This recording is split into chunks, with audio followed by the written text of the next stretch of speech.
నమస్తే K24 news. Medak జిల్లా నర్సాపూర్ మండల కేంద్రంలో భారీ అగ్ని ప్రమాదం చోటు చేసుకుంది.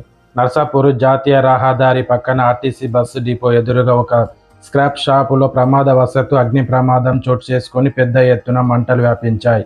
విషయం తెలుసుకున్న నర్సాపూర్ ఫైర్ సిబ్బంది ఘటనా స్థలానికి చేరుకొని మంటలు అదుపు చేసే ప్రయత్నం చేస్తున్నారు.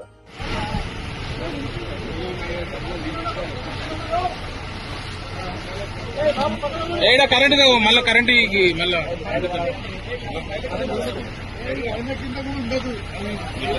అందరు పక్కన రండి అన్న ఇట్రా